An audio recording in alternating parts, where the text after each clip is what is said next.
This is Not-so-Zen, a podcast where we talk about real life, real mess, and real transformation. Join two friends, Melissa, a lawyer known as the Advocator, and Alia, a Reiki master known as the Healer, while they have real, honest, raw conversations about the not-so-zen parts of life and the quest for healing without the fluff. Well, maybe a little bit of fluff.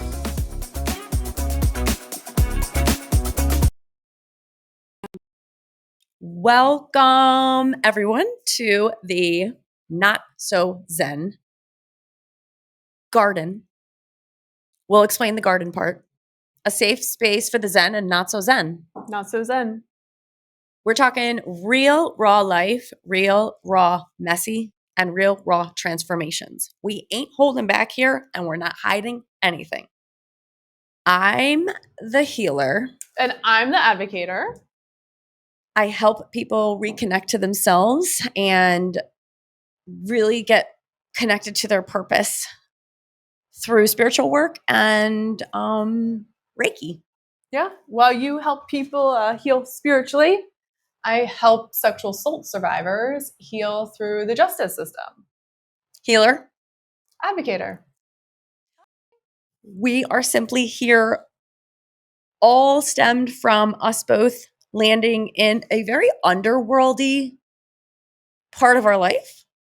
Underworld meaning shitstorm, firestorm, lion's den, what's happening right now. None of this makes sense. We're good people. Is this karma? What is karma? So, as we are becoming actual real life hardscapers on the side of my house, Building our Zen garden, because in some way that was going to fix everything. I just needed a quiet, safe space where the kids couldn't find me, the neighbors couldn't see me. And sure enough, the woods being right next door provided that Zen experience. So this whole thing did start in my backyard. This whole podcast. Well, it's really your side yard. Right? Your secret side yard. Most people don't even know it's there. Very steep hill, by the way. Very steep hill. It's not a really good place for small rocks because they were just rolling away. Oh, yeah. Yeah. So let's digress. So when I decided to create this Zen garden, it started really small. Put 2 Adirondack chairs, an umbrella. And then I'm like, ooh, some pavers and some, stepping stones would be really lovely because when you come out of the house, it's a hill, it's slanted. So then I start buying bags of rock, 30-pound bags of rock at Home Depot. Yeah, lots of trips to Home Depot. Not Lowe's either. Mm-hmm. Home Depot. 2 totally different environments. And then bestie Melissa over here, who lives around the corner, we live in Delco. We're not even going to explain what Delco is, but I think you know what Delco is. If you know, you know. Mm-hmm. So Melissa is like, I'll help you with the rock garden. Because I was doing it by myself. 5'3", 120 pounds, multiple trips to Home Depot. Truly because I was in an underworld point in my life with no job, no money, single. Lots of rocks. Lots of rock. Hardscaping. So her and I together, we start really creating this very large, hardscaped rock Zen garden on the side of my house on a steep hill. So you're making midsummer 2025. You're making it sound like we did a lot of manual work and labor.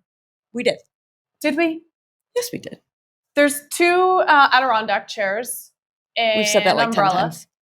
And I think we hung out in the Adirondack chairs more than we were hanging out in the dirt. Very true. I mean, with all that came from the surface and depths of our soul, we're working on the dirt and the surface of the earth. But what came through, whether we were sitting our asses in those chairs or actually dumping rock and spreading rock, what came forward was deep conversations of trying to figure out the mess within our life. And we thought, why not share these honest and true moments? Because if you know what the underworld is, most of us have been through periods of life that are trauma, right? There's this trauma that makes zero sense, whether you lose someone that you love, you get uprooted from a career and a job that made a lot of sense to you. You lose a lot of money. Maybe you become addicted to something. You lose sight of yourself, right? There are so many points in life where we face that big fat word with a capital T, trauma.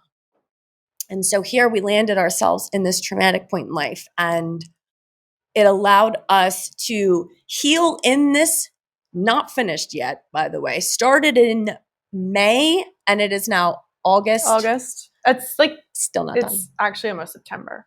Oh, But yeah. the reason it's not done is because we kept getting interrupted with life and chaos and children and work and obligations. And all of that has prevented us from finishing the Zen Garden. So what are we doing now? Starting a podcast. We're just going to add something to our list. And it's funny what you said. Like, it's like you say all the things get in the way of us finishing projects. Maybe we don't start and finish, right? But the point of the matter, where everyone's like, yeah, everyone goes through this. The point of the matter is, are you okay with not finishing? Like, if you have something in life that feels unfinished, how are you managing it, right? So, truthfully, give yourself grace. Grace. Ridiculous amount of grace. And then also, it was midsummer, it wasn't done, and we're talking 100-degree heat. And so you and I both were like, fuck this shit. It was too hot. I was like, no, we can't. We're done. We're pausing this project. Well, then we had a lot of rain, so then it was too wet. We were living in the rainforest this summer for the beginning part. It was either too hot and or then it was too wet, hot. or pretty soon it'll be too cold. What's the point of all of this? What's the point of us sharing this? Because we just want you guys to laugh. We just want you guys to feel. Wait, people probably want to know why we're wearing what we're wearing. Oh, yeah. We could. Why are you wearing your hat? Because I'm from Chicago, but I landed in Philly. And so I've lived in Philly for 16, 17 years. Delco. And I'm Delco through and through, born and raised, never left. Actually, there was a short stint in New Jersey. Regrettably, I went kicking and screaming and then made my way back to Delco. If you know, you know. But I feel like you're also so Delco. Like, you should really be wearing an Eagles shirt and a Chicago hat. Truth. Because the Bears are just the Bears. So fly, Eagles, fly. I don't know. You guys are going to have to give us some commentary if we're totally. Do you think you've been to more Bears games or more Eagles games? Me? Yeah. Oh, at this point in my life, probably Eagles. I think so. For sure. Yeah. See? So this whole entire podcast called Not-so-Zen, we had this vision and we thought, wouldn't it be amazing if even we had anybody who wants to come on and share their not-so-Zen stories? And so we're going to share a little bit of ours right now. Okay? Do you want to kick off where you're at in life? Where am I at in life? Okay, where am I with life? Well, I'm work full-time as a lawyer, also a full-time mom. I, have a caseload of several hundred clients that I work and manage on my own. Not on my own, with a team of amazing people with me. But the reality is I'm tired and stressed all the time. Whether it's managing work, my job, or my family and life, it's like, where is there time to make a meal and eat dinner?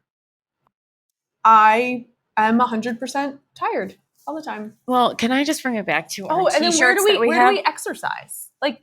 Self-care. Who has time for self-care? We carry very heavy bags of rock right now. That's how we exercise. Can I bring it back to the t-shirt that I got us from Temu? Everybody, Temu is legit. That's my favorite t-shirt. So one of our t-shirts, it says, I'm like 104% tired. And I go on Melissa's porch on, let's see, Tuesday? Was it Tuesday? Monday night. And it's the beginning of the week. Wearing the t-shirt. And I go over there at 10 o'clock at night because the day was the day. Do you remember why you got that t-shirt though? Because we were so tired. Every time we would see each other, which is every day, because we live 5 minutes No, 5-minute walk. How It's are a you? 5-minute walk. We live from each other. And we would see each other. How are you? How are you? I'm tired. How are you? I'm tired. The next day, Tuesday. How are you? Tired. Yeah, I'm tired.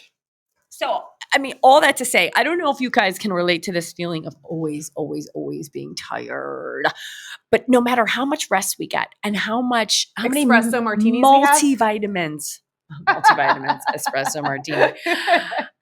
No matter, do you ever feel like you're like, why can't I get this equation right?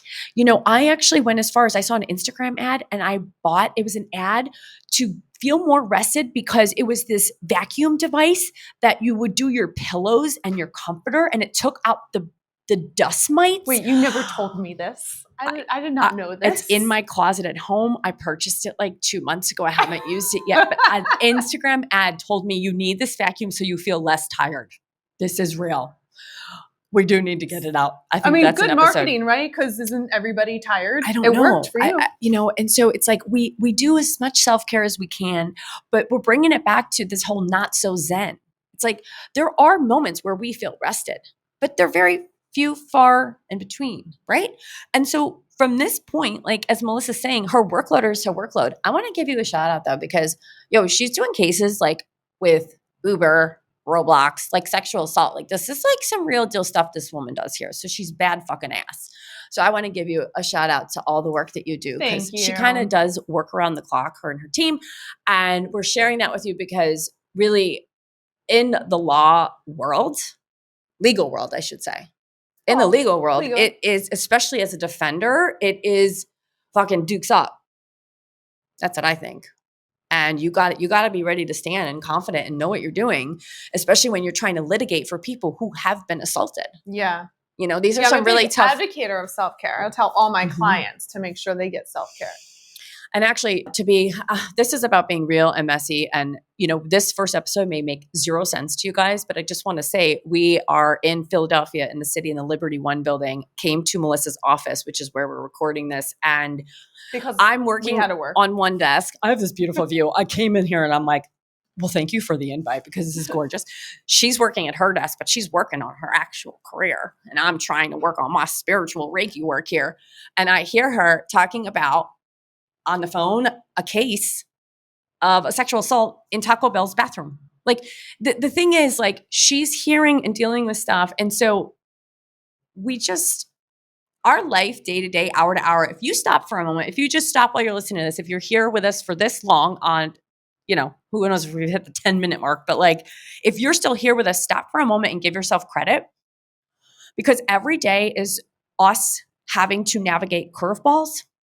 It's us having to swing and miss. It's us having to swing and hit, whether it's related to our personal life, our career life, our parenthood life, right? It's like we have to give ourselves credit for how much we do navigate in between this not-so-zen reality. Yeah, I know. And all the back to school stuff now with all the extra obligations of buying notebooks. On our way here into the city this morning, we see, on the East Coast, everyone goes back to school later than middle of the country. True. And but we see kids at the bus stop and we're like, that's weird. What's happening? What's happening? No. So this transition. Our Zen summer. Yeah. Not so Zen. It's now going to be the not so Zen fall. But the thing is, we're not here to talk about just negative stuff. We're really here to just keep it honest and raw. Yeah, and raw. So I feel the calling, so she's here fighting justice every day, Advocator. And I am a serial entrepreneur and creative. And Reiki master. Reiki master. I have this undenying, deep within my soul, passion for helping people. Like, I just want to help out. I didn't even know what a chakra was until I met you. Chakra. I know I probably said it wrong. No, it's all good. And I didn't either. That's the funny thing. And to me, it sounded like a check or a checker in a polo match. It's definitely not. Maybe a lot of people are like, what is a chakra? I think you should tell people. I mean, there'll be a whole separate There's going to be a whole, yeah. So one thing that we both were thinking, we're like, this first episode is going to be us like hanging back and forth. Like, but we really want you guys to get to know us and who we are. And so in this underworld that I spoke of in the beginning of the episode that we both find ourselves in, I mean, we have personal stuff and we have career stuff going on. Serial entrepreneur, I have the Reiki that I've been doing for years and open a restaurant. Now everybody's hanging. They just want to know what chakra is. Chakra. So it's an energy vortex that's in our bodies, right? So a chakra, we have 7 major chakras along our spinal column, but we have hundreds of them in our body. But the 7 major ones are along our spinal column, and they're energy wheels, so to speak. And they represent, like, the crown chakra is our connection to divinity. And the third eye chakra is your intuition and your ability to dream and see, Clarity, your gut feeling, so to speak. Claire. Your throat. Claire. We'll have to tell everybody about Claire story. It's a good one. Your throat chakra is your ability to how you express yourself, but how you talk to yourself internally and how you express yourself to the world, your heart space, right? Everyone knows that's relationships, the relationship you have with yourself, the relationship you have with others, the relationship you have with the world, actually. How do you respect Mother Earth? What's your relationship with her?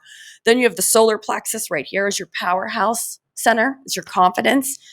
Your willpower, your ability to believe in yourself, your self-esteem, and then we'll stand up. You have your middle right before like your hip area, your sacral chakra is your motivation, your sexuality, if you feel sexually pleasured, and also could be your creativity. Episodes. This is literally the hub of creativity. If this is closed, and then you have your root. So your root is like from here all the way down your legs. All that to say, to answer the question really quickly, but not quickly, because I'm from the Midwest and we tell stories for a very long time. But very quickly. Very quickly. So all that to say, these energy vortexes that live within us, they can get blocked. Third chakra can close or get blocked. Let's say you have an argument, or rather you're bothered with something from somebody, but you're just holding it in. And every day you wake up and you're like, oh, this is annoying me. This is annoying me. But you don't speak up. You don't say anything, or you don't journal it out. You don't get it out. It's just in. So this can become closed. And when you have closed chakras, it's going to make anxiety levels go up. It makes confusion worse. So it enhances. So these chakras are a very important aspect to your health, your mental health, your well-being. So that's the chakra answer. I love that. But then I love that. Which chakra makes people be honest? Because I feel like it's lacking. I feel like it's closed in a lot of people. That's a good point. Yeah. Which one? People's ability to be honest. I mean, how many times do you guys, you can be honest with yourself. You don't have to tell us. Do you white lie? Do you say like, this is a little one, but like, yeah, this is a no white lie pick zone. you up. I'm going to pick you up. And then I just hopped in the shower and you did not hop in the shower. You went downstairs and you made some coffee. And then you quickly put a load of laundry in, and then you hopped in the shower. That is a lie. That is not honest. but then you bring it to the real truth of truths, right? Like the big ones, where you're lying and you're maybe cheating on your spouse, or those are the big fucking lies, right? So you're right. Those are like the black lies, not the white lies. We should be doing no lying. So to answer your question, not even the white lies. No, nobody should be doing the authenticity of just being real all the time and honest. Which is important. Is what we're here to do in the podcast, be real. So in what chakra, that was a great question, what chakra would relate to opening up honesty? So people lie truthfully because they're trying to protect themselves, so they're afraid. It's a fear tactic, right? They just want to be loved, or they want to not feel bad. They don't want to feel guilty. So lying is a protection mode from feeling guilty or afraid. It's a confrontation protection mode, right? That's what lying is. But it doesn't get us anywhere. It just creates more layers of karma. So with that being said, you asked me a question I'm really trying to figure out. Let's see. So if we're trying to battle fear and guilt to not lie. Does it come from the one that affects your confidence? I think that's solar plexus. Solar plexus? I don't know. And like for those that, feel free to like send us an email. We do have an email, not-so-zen-pod@gmail.com. If you have any feedback on this, or our Instagram is not-so-zen-pod, and we'll be sharing posts. And this conversation, I like where it went just based on us flowing, honestly, naturally. And we wanted to just simply introduce ourselves. And raw. And raw. Oh, it's raw. But we have to tell everybody about Claire. Okay. Well, and who she is. every episode ends with Claire. She is an integral part of the Zen garden. Mm-hmm. It's never just the two of us in the Zen garden. There's always three. You, me, and Claire. She refuses to leave. So tell everybody who Claire is. So in the underworld of life, I found myself closing a very beautiful restaurant concept that started and lasted 2 years, but closed the doors May of 2025. So there was a lot of stillness and healing that needed to go around that. It was a very big financial loss, poured heart, soul, energy, everything into it. So the underworld landed me in, what am I supposed to do? I'm purging my house. I don't know if I'm supposed to continue this entrepreneur journey. I have PTSD from it. Am I supposed to just go get a job? Am I Instacart shopping? Because I'll do that. And I would bring you with me. Yeah. Like we would go because you know how much I love to go shopping. Well, food shopping. I can shop for clothes. I have no shame against that. I would 100%. So right now, I allowed myself the container of this summer, which is really what started the garden too, because I had energy to give, but I didn't know what I was giving it to because I needed to make a career pivot, a massive career pivot. So in the purging of closets and all this and that, I find a stack of prayer cards. And one of them was St. Clair, and I don't know where I received it, and I had no idea who she was. And so I looked into St. Clair. Well, she's the saint of poverty. Yeah, but before you looked into her, didn't you put her next to your money tree? Well, I did have some money bamboos that, yes, were living and thriving on my kitchen counter. And I was like, wow, St. Clair, I like her message. And she was always serving, very Mother Teresa-like, she was serving the poor, but she never received. Really, if you read about St. Clair, that's why she became a saint, because she just served the poor and she just was, that's it. She's like the patron saint of poverty. She just gave and gave and gave. And how many of us do feel like we just give? But one day I came over and you told me about her. Yes. And who she was, and that she's sitting next to the money tree. And we find out she's a patron saint of poverty, and the money tree was dying. Remember, it was dying. I was like, Claire needs to leave. 1 week. We need Claire to leave. We don't need to be poor. Yeah, like, let's be honest. We can't be poor. Claire It's not going to might have. And this is not like, we're not talking bad on Claire. No, we love Claire. She was like, let me take the energy of these money trees and place it elsewhere. So we all were like, let's put her outside with the trees, because if she wants greenery, greenery's outside, right? So from that point forward, Melissa, you're right. We put her outside. Well, we put her outside. And then what happened? We put her outside in like, okay, so the garden, it's a side of the house, and it's a slope, and there's a fence, and on the other side of the fence, it's a very, very, very steep downhill into the woods and the trees and whatever. So we bring her out to the garden, and a little bit of wind takes her near the fence line. And then this was probably the beginning of the summer. It was the beginning of the summer. We brought her outside. So like, let's say 4 or 5 months ago. Since that time, we've had mini hurricanes come through with hurricane force winds and rain that like tore down massive trees. The landscapers have come and done actual like real landscaping, not our hardscaping, with the blowers, the leaf blowers, like cleaning up the yard and all that stuff. How far has Claire moved through all of that? She's gone nowhere. Honestly, I would say She's 10 like, inches. She's all of it. She's the most persistent. She just, so from like beginning of June until literally, I think last week. Yes, she hasn't moved. And we had Hurricane Aaron. It was Hurricane Aaron off of the East Coast. I went out after it was not that bad by us in Philly, Delaware County. That's when she moved. The winds weren't even that bad. Right. So none of it makes sense, you guys. So Claire is haunting us. Claire, we love you. But literally, so right now we're going to end it on this note, because every time we sit in the Zen garden, we're like, well, where is Claire? And I'm like, oh, she hasn't moved. It's an update, because one day I would think she's going to leave at one point. Right? You never know. She has to leave. We've talked about like kind of escorting her to the local church and maybe dropping her off there and lighting a candle. Mm-hmm. But I don't know if we can do that. And I think she needs to leave on her own. The whole point of it too is like to bring it back to, why do we even care about the saint of poverty? Well, you know, I'm going to be 44. You turned 44. Aries, Virgo. Are you trying to say I'm older than you? A little bit older. Not much. We're pretty much equal. I love it. So we've turned actually divine number 44. It's double digit. Actually 4444. Exactly. Yeah. Ooh. Okay. So if you guys have hung out with us for this long, we have worked really hard on helping people in the world and been passionate about what we do. Yet we still find ourselves kind of poor, to be completely honest.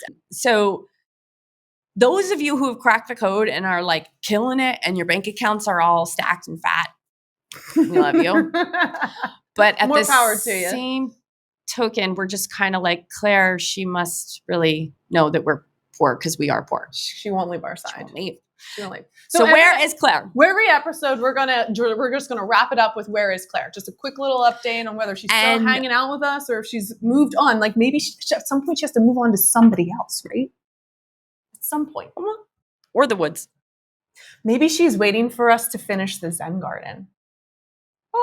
Stay tuned, guys. Stay tuned. Thank you so much for being with us. Real life, real mass, real transformation. We have some really deep stories we're going to share and incorporate things on like what is karmic cycles, why is the full moon and the new moon important, Numerology. Spirituality linked to numerology, and all of this ties together to healing, your healing journey. And so with Melissa, who's advocating for those that have gone through trauma and been through, assault situations, we're teaching them and sharing. She's sharing with them. Therapy is important. Journaling is important. Meditation, all those things that we do to heal ourselves. Reiki is one form, one modality of healing. So in this Not-So-Zen podcast, we have so many episodes that we want to share information a lot clearer than this first one, to be completely honest. But maybe we that were is clear. life.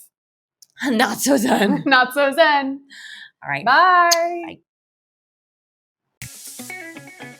Thanks for listening to this week's episode of Not-So-Zen. Stay connected with us on Instagram at not-so-zen-pod for real-life updates on our eternally unfinished Zen garden. And drop us a note anytime at not-so-zen-pod@gmail.com. Don't forget to follow the show, and remember, perfection is overrated. Just ask our garden.